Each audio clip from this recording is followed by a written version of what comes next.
उत्तर प्रदेश के 1 करोड़ लोगों को मिलने वाला है पीएम स्वामित्व योजना का लाभ। साथ ही साथ उत्तर प्रदेश के ग्रामीण इलाके के लोगों को सरकार वितरित कर रही है घरौनियाँ। आइए वीडियो में जानकारी देते हैं क्या अपडेट आई है। बहुत ही अच्छी अपडेट है, खासकर ग्रामीण इलाके के लोगों के लिए, गरीबी रेखा से नीचे जीवन यापन करने वाले लोगों के लिए। तो चलिए वीडियो में पूरी जानकारी देते हैं, लेकिन वीडियो को पूरा देखिएगा जरूर, और चैनल पर न्यू आया है तो सब्सक्राइब कर लें, लाइक और शेयर करना ना भूलें, क्योंकि पूरी वीडियो नहीं देखेंगे तो आपको कोई भी चीज़ समझ में नहीं आएगी। स्टेप बाय स्टेप सारी चीज़ें समझाने। आबादी की ज़मीन पर रहने वाले लोगों को घरौनी दे रही योगी सरकार, गांव में मैपिंग शुरू। यूपी में आबादी की ज़मीन में मेरी चौखट मेरी जोतदही के झगड़े और सिर पटवल के मामले कम होंगे। योगी सरकार ने सभी गांव की मैपिंग शुरू कर दी है और वहां पर रहने वाले प्रत्येक परिवार को घरौनी देने का वादा भी किया है। उत्तर प्रदेश में यहाँ पर 25 अक्टूबर की जानकारी आप देख सकते हैं, एक बार दिखा देते हैं। ये देखिए 25 अक्टूबर की जानकारी। उत्तर प्रदेश में आबादी की ज़मीन में मेरी चौखट मेरी जोहदी के झगड़े और सिर पुटहल के मामले कम होंगे। लखनऊ में 670 में 500 गाँव को ड्रोन मैपिंग की गई। अब इस मैप को सर्वे इंडिया को भेजा जाएगा, यानी कि भेज दिया गया है। शेष प्रक्रिया पूरी होने के बाद इन गाँव के आबादी की ज़मीन पर रहने वालों को घरौनी मिल जाएगी। योगी सरकार ने सभी गांव की मैपिंग पर वहां रहने वाले प्रत्येक परिवार की ज़मीन का प्रमाण पत्र यानी घरौनी देना शुरू कर दिया है। जिले में अब तक 105 गांव के 14,169 लोगों को घरौनी बांटी जा चुकी है। एडीएम प्रशासन सुभी सिंह के अनुसार जल्द ही और 24 गांव में घरौनियों का वितरण किया जाएगा। दरअसल गांव में आबादी की ज़मीन का अब तक कोई लेखा जोखा नहीं होता था, जिसका कब्जा उसकी ज़मीन का सिद्धांत कमज़ोर और गरीबों पर भारी पड़ जाता था। यानी कि जो कमज़ोर वर्ग के लोग होते थे वो कब्जा नहीं कर पाते थे, जो भारी वर्ग के लोग होते थे यानी कि जो ज़्यादा तेज़ तर्राक होते थे और वो कब्जा ही कर लेते थे सरकारी ज़मीन, या फिर आबादी की जो ज़मीनें होती थी उन्हें गरीबों को तो मिल ही नहीं पाती थी। कई स्तर पर जांच पड़ताल के बाद घरौनियाँ के बाद बनेंगी घरौनी। ड्रोन से संबंधित गांव का पहले सर्वेक्षण होता है। किसी का घर कहाँ है, उसके घर पर कुआं या हैंडपंप, गौशाला या आंगन की सीमा कहाँ तक है, इसका मैप में लेखा जोखा होता है। उसी के आधार पर गांव में चूने का छिड़काव किया जाता है। इसके बाद लेखपाल मौके पर जाकर जांच पड़ताल पर यह पक्का करते हैं और सब कुछ नक्शे के अनुसार फिर सर्वे इंडिया को प्रमाणित मैप भेजा जाता है। वहां से वापस संबंधित जिले में आता है। यहाँ पर संबंधित गांव में आपत्तियां मांगी जाती हैं। इसके बाद घरौनियां जारी कर दी जाती हैं। कहाँ कितनी घरौनियां बांटी जाएंगी देख लीजिए। तहसील घरौनी पाने वाले लोग बीकेटी 2,726 लोग हैं। मलिहाबाद में 7,937 लोग हैं। मोहनलालगंज में 0 है, अभी नहीं मिली है। सदर में 672, सरोजनी नगर में 2,834 घरौनियाँ वितरित की जा चुकी हैं।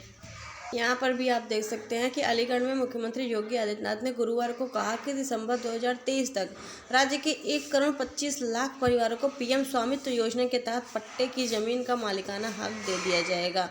इसी के साथ साथ दिखा देते हैं आपको कि मुख्यमंत्री योगी आदित्यनाथ ने गुरुवार को कहा कि दिसंबर 2023 तक राज्य के 1,25,00,000 परिवारों को पीएम स्वामित्व योजना के तहत पट्टे की ज़मीन का मालिकाना हक मिल जाएगा।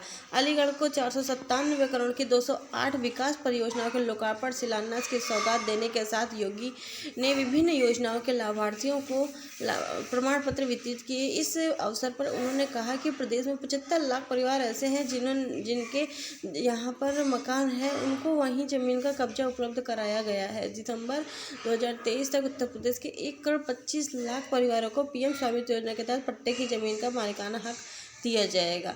यानी कि दिसंबर मतलब कि अक्टूबर चल रहा है, अक्टूबर बीतने वाला है, नवंबर दिसंबर 2 महीने के अंदर अंदर 1,25,00,000 परिवारों को यह हक मिलने वाला है, यानी कि स्वामित्व योजना के तहत लाभ मिलने वाला है। मुख्यमंत्री ने कहा 2017 के अनुकूल अनुसूचित जाति और जनजाति से जुड़े लोगों के सामने पहचान का संकट खड़ा होता था, लेकिन आज वह पहचान के मोहताज नहीं है। बाबा साहब भीमराव अम्बेडकर ने जिस तरह समरस समाज की स्थापना का सपना देखा था, उसे प्रधानमंत्री नरेंद्र मोदी के नेतृत्व में डबल इंजन की सरकार पूरे प्रदेश में साकार कर रही है। एक श्रेष्ठ भारत की परिकल्पना एक भारत श्रेष्ठ भारत की परिकल्पना उसी की साक्षात अनुभूति है। इसी के तहत अयोध्या में भगवान श्री राम के भव्य मंदिर का निर्माण कार्य युद्ध स्तर पर किया जा रहा है। और वहीं बाबा विश्वनाथ धाम में बदलाव हुआ है। लालपुर में महर्षि वाल्मीकि की पावन जन्मस्थली का पुनरुद्धार भी किया गया है। साथ ही साथ उन्होंने कहा कि शासन की योजनाओं को प्रभावी ढंग से लागू करने का भी प्रभावी ढंग से किया जा रहा है। तकनीकी का प्रयोग करते हुए भ्रष्टाचार पर लगाम लगाने के लिए डीबीटी के माध्यम से धनराशि को लाभार्थी के खाते में डायरेक्ट पहुंचाया जा रहा है। वहीं सही लाभार्थी तक राशन पहुंचाने के लिए ई-पॉस मशीन का भी उपयोग किया जा रहा है। यानी कि जो पुष्टाहार ड्राई राशन की बात हो रही हो, चाहे गेहूँ चावल जो आपको राशन में कोटे में मिलता है, वो सभी जो राशन मिलते हैं अब सरकार ने ई-पॉस मशीन के द्वारा सारा कर दिया है। क्योंकि जो पुष्टाहार ड्राई राशन है उसको भी ई-पॉस मशीन के द्वारा कर दिया गया है। उसी सिस्टम से, उसी नियम से आपको राशन मिलेगा। योगी ने कहा कि प्रदेश के गरीब और वंचितों को मुख्य धारा से जोड़ने के लिए पीएम विश्वकर्मा श्रम सम्मान योजना, मुख्यमंत्री सामूहिक विवाह योजना, कन्या सुमंगला योजना, कृषक दुर्घटना बीमा योजना जैसी दर्जनों योजनाएं चल रही हैं। पहले यह समाज के कई निचले तबकों के लिए शासन के पास कोई योजनाएं नहीं थी, लेकिन आज डबल इंजन की सरकार उनको केंद्र में रखकर योजनाएं बना रही है। प्रदेश के बेसिक शिक्षा के परिषद के स्कूल में 1,91,00,000 बच्चों को फ्री में यूनिफॉर्म भी दी जा रही है। वहीं 3.25 करोड़ परिवारों को शौचालय, 55 लाख परिवारों को एक आवास, 1 लाख से अधिक गांव में बिजली पहुंचाने का कार्य, जहां 1,56,00,000 परिवारों को फ्री में बिजली के कनेक्शन दिए गए। पीएम स्वनिधि योजना के तहत 14 लाख पटरी व्यवसायियों को बैंक से जोड़ा गया। सरकार ने उन्हें साहूकारों के कर्ज से मुक्त कराने का भी काम किया है।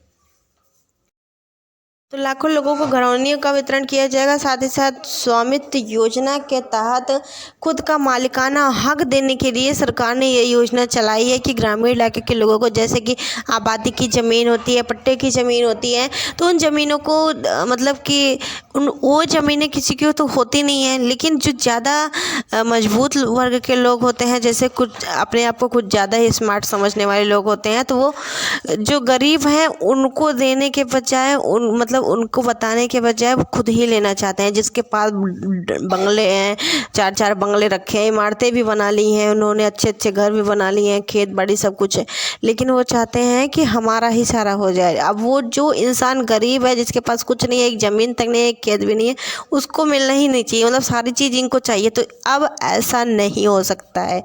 अब केवल और केवल गरीबों को ही ये चीज़ दिया जाएगा और स्वामित्व का हक मिलेगा। खुद अपनी ज़मीन का हक उनको दिलाया जाएगा।